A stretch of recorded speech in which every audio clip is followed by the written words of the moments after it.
for the ranch in Johnson County, Wyoming, associated with the Johnson County Range War. Tar Ranch Historic District. The TE Ranch headquarters, near Cody, Wyoming, is a log ranch house that belonged to Buffalo Bill Cody. The house may have originally been built by homesteader Bob Burns prior to 1895, when Cody acquired the ranch. Cody expanded the ranch to about 8,000 acres, using the TE brand for his 1,000 head of cattle. The house faces the Shoshone River and is a little more than 60 feet long by about 20 feet wide. Short extensions exist on the southeast and northwest sides. With its broad, gently sloping roof, it is an archetypal ranch house. 2 cupolas have been built on the roof to provide light and ventilation.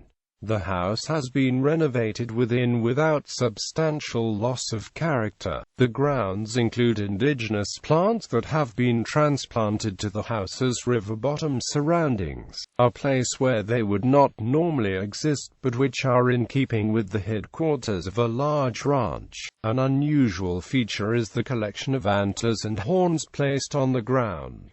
Cody's ranch was the center of his efforts to irrigate more than 100,000 acres of semi-arid land under the Carey Act of 1894.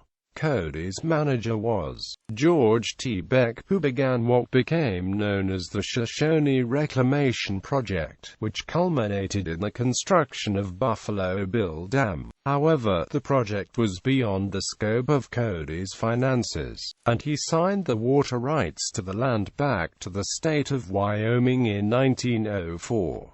The TE's ranch lands bordered on the Yellowstone Timberland Reserve, established in 1891, which offered summer range grazing. Cody acquired neighboring properties, then cut back as financial troubles grew. At the time of Cody's death in 1917, the TE comprised about 4,000 acres and 500 head of cattle. By 1916, Cody was considering the use of the TE as a dude ranch, but died before carrying out his plan. After Cody's death, the ranch passed to Philadelphian Stanley Groves. Groves continued the ranching operation but also used the TE as a family retreat, building cabins and a log octagonal library game house.